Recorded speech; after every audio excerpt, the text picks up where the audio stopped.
This video is for educational purposes only and not financial advice. कोई भी investment decision लेने से पहले अपने फाइनेंशियल एडवाइजर से सलाह जरूर लें। नमस्ते दोस्तों, मैं हूं विक्रम और आप देख रहे हैं मार्केट टॉक्स विद विक्रम, जहां बात होती है पैसों की, समझदारी की। अगर आप स्टॉक मार्केट में नए हैं या समझना चाहते हैं कि मार्केट को कैसे सही अप्रोच करें, तो मेरी learn stock market zero to hero series जरूर देखिए। लिंक डिस्क्रिप्शन में है और बिगिनर्स के लिए काफ़ी हेल्पफुल है। और अगर आप ये चैनल पे नए हैं तो सब्सक्राइब ज़रूर कर लीजिए, क्योंकि यहाँ मिलती है आपको हर दिन की इम्पॉर्टेंट मार्केट अपडेट्स। सुबह का प्री मार्केट व्यू से लेके शाम का क्लोजिंग एनालिसिस तक, सब कुछ सीधा और क्लियर। आज मार्केट में अच्छी तेज़ी देखने को मिली। सेंसेक्स करीब 442 पॉइंट्स ऊपर गया और क्लोज हुआ 82,200 के आसपास। निफ्टी भी 122 पॉइंट्स के गेन के साथ क्लोज हुआ 25,090 के आसपास। बैंक निफ्टी ने सबसे ज़्यादा स्ट्रेंथ दिखाई, लगभग 670 पॉइंट्स की रैली के साथ 55,952 के पास बंद हुआ। ये कोई सिर्फ बाउंस बैक नहीं था, ये एक स्ट्रॉन्ग रिकवरी सेशन था, जिसमें कुछ स्पेसिफिक सेक्टर्स ने रैली को सपोर्ट किया। अगर रैली के रीजंस की बात करें तो पहला फैक्टर था ग्लोबल क्यूज, जो माइल्ड पॉजिटिव रहे। दूसरा, लार्ज बैंक्स जैसे HDFC और ICICI के स्ट्रॉन्ग क्वार्टरली रिजल्ट्स ने मार्केट को कॉन्फिडेंस दिया। और तीसरा, oil and gas, PSU banks और फार्मा जैसे सेक्टर्स ने रैली को फ्यूल किया। चलिए अब बात करते हैं जोमैटो के Q1 रिजल्ट्स की, जिसका नाम अब एटर्नल हो चुका है। कंपनी का Q1 रेवेन्यू करीब 70% बढ़ा, टोटल रेवेन्यू 7,200 करोड़ के आसपास रहा। लेकिन प्रॉफिट काफ़ी गिर गया, सिर्फ 25 करोड़ का प्रॉफिट हुआ, जो पिछले साल 250 करोड़ था। लेकिन ब्लिंकिट और हाइपरप्योर जैसे वर्टिकल्स फास्ट ग्रो कर रहे हैं। कंपनी का EBITDA मार्जिन भी इंप्रूव हुआ, 1.2% से बढ़कर 1.6% तक पहुंचा। अब चलते हैं टॉप गेनर्स की तरफ। जोमैटो का स्टॉक करीब 5.64% ऊपर गया।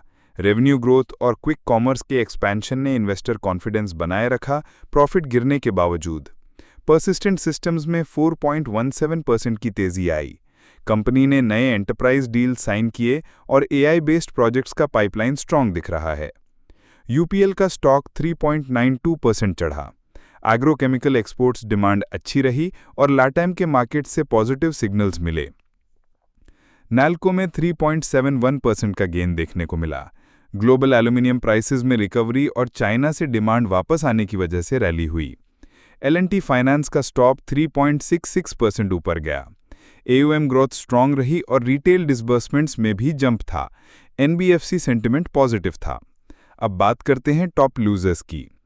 AU स्मॉल फाइनेंस बैंक का स्टॉक 5.28% टूट गया। Q1 रिजल्ट्स वीक थे, मार्जिन प्रेशर रहा और क्रेडिट कॉस्ट बढ़ने से प्रॉफिटेबिलिटी पर इम्पैक्ट पड़ा।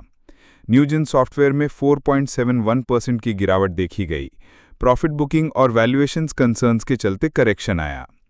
IEX का स्टॉक 3.52% नीचे आया। पावर ट्रेडिंग वॉल्यूम में स्लोडाउन था और रेगुलेटरी अनसर्टेनिटी भी बनी हुई है। रिलायंस इंडस्ट्रीज में 3.21% की गिरावट देखी गई।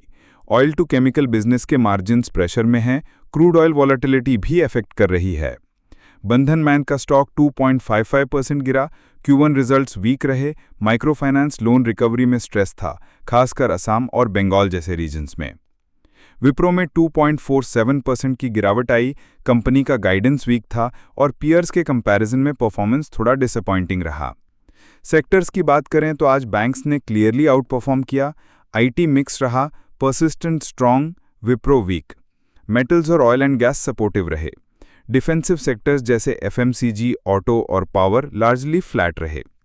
आज का सेशन एक हेल्दी रैली था, जिसमें सिलेक्टिव पार्टिसिपेशन देखने को मिला।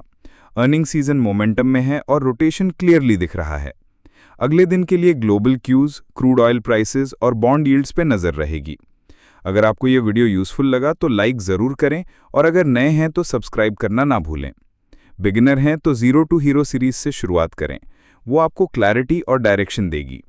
मिलते हैं कल मॉर्निंग प्री मार्केट एनालिसिस के साथ। Smart trading, safe investing. जय हिंद।